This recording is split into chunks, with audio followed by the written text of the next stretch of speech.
Dahil wala akong pasok at day off ko, at ako'y nag-iisa sa bahay dahil pumasok si Yorme, ako ay maglilinis ng mansyon namin. Ganito talaga ang ginagawa ko pag walang pasok. Kung pwede nga lang pati bahay ng kapitbahay lilinisin ko eh. Basta ba may bayad at merienda. Charot lang ito naman. Alam ko pag naririnig nyo yung bayad, bigla kayong umaatras dahil gusto nyo lagi libre. Ano, siniswerte? E di sana kung may libre, lahat hindi na magtatrabaho. Sana all! Gustong gusto ko ako talaga naglilinis ng bahay. Di ako mapakali kung may nakikita akong kalat. Ewan ko ba, sadyang ganito lang talaga kinalakihin namin. Nung mga bata pa kami, lagi kami tinuturuan ni mama. Hanggang sa lumaki na kami. Dati nga nung nag-aaral pa kami, kailangan pagdating ng bahay maglilinis ka, magsasaing ka, mag-iigib kami ng tubig. Para pagdating ni mama, galing trabaho, ayos na lahat at makakain na din siya. Wala kasi kami sariling gripo at sariling kuryente, kaya kailangan namin mag-igib.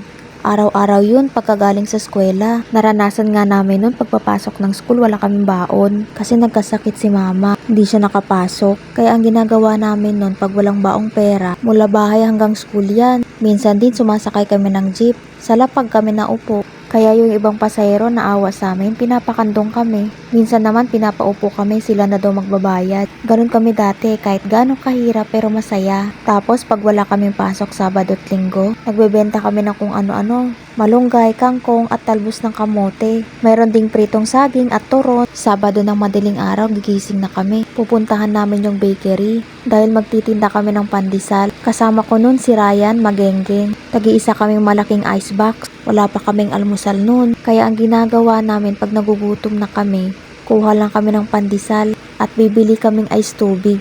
E di busog na kaming magkapatid. Pag naubos namin yun ng alas 7 ng umaga, babalikan namin yung bakery at i-remit namin yung pera. Bibigyan kami ng tigsi 50. Masaya na kami nun kasi may pambaon na sa school. Pero hindi pa yun nagtatapos. Bago magtanghali, maglalako pa kami ng isda. Pag naubos namin yun, may tigsi 50 na naman kami.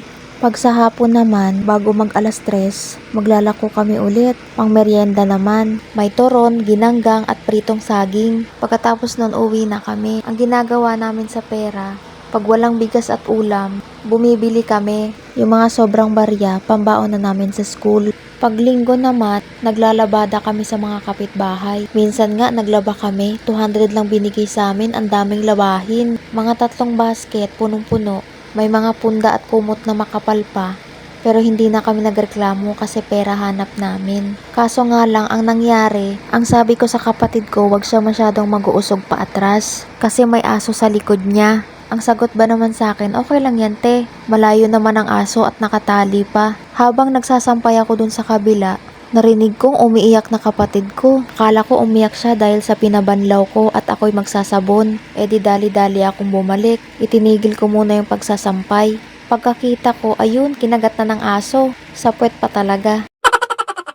Sabi na kasi wag uusog pa atras eh. Ayan tuloy, natsambahan ka sa puwet mo. Buti na lang talaga mabait yung may-ari ng aso. Sila na nagpagamot sa kapatid ko. Nang libre. Tigas kasi ng ulo eh, sinabihan na.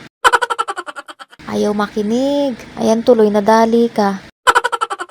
Simula nun, ayaw niya na sumama dun maglaba sa may aso. Nakakamiss lang isipin ng mga bata pa kami. Walang mga problemang iniisip. Puro lang paglalaro. Uuwing gutom. Magtatanong pa yan sa nanay nila. Ma, may pagkain po ba? Napagod ako sa paglalaro eh. Siyempre, papakainin ka ng nanay mo. Tapos, pupunasan yung pawis mo. Papalitan ng damit. Lalagyan ka pa ng pulbo. Yun yung pinaka namimiss ko nung bata ako. Kahit hanggang ngayon pa naman inaalagaan ako at syempre tinutulungan na rin ako mag-alaga ng mga anak ko. Doon mo talaga marirealize pag nanay ka na kasi lahat ng sakripisyo na ginawa ng nanay mo noong bata ka pa, ngayon nararanasan mo na din. Lagi niyang sinasabi sa akin dati na pag kayo nagkaanak, doon yung malalaman ang hirap at sakripisyo na ginawa ko sa inyo. Kaya nga thankful ako kay mama kasi lagi siyang nandyan para sa mga anak ko. Simula nung nabuntis ako hanggang ngayon. Lagi niya pinaparamdam sa anak ko na kahit malayo ako, mahal na mahal niya yung mga apo niya. Lalo pat puro lalaki yung mga apo ni mama. Makukulit din minsan, pero si mama pa ba? Kaya swerte yung mga nandyan pa mga nanay natin. Kasi kung nahihirapan ka magpalaki ng anak mo, pwede mo silang lapitan o di kaya pwede mo sila hingan ng advice kung ano man ang problema mo. At walang nanay na hindi matitiis ang kanyang anak. Kaya thankful ako kay mama kasi siya yung nag-aalaga sa mga anak ko. Habang ako nasa malayo nagtatrabaho para sa kanila, maibigay ko lang kung ano man ang gusto nila. Hindi naman ganun kalaki pero galing sa pinagpaguran ko at pawis ko. Makita ko lang silang masaya, masaya na din ako. Kaya gagawin ko ang lahat mapagtapos ko lang yung mga anak ko at syempre yung mga kapatid ko na din. Dahil ayokong maranasan nila ang hirap na pinagdaanan ko nung bata ako. Yung feeling na magtitinda sila sa init at ulan, yung maglalako sila ng gutom, yung iinom lang ng ice tubig para masabing busog lang, yung feeling na pagod ka na pero kailangan mo pa rin maglako para may pambaon sa school. Swerte nga ng mga kapatid ko, hindi nila naranasan yung mga ganong bagay na naranasan ko dati. Thanks for watching!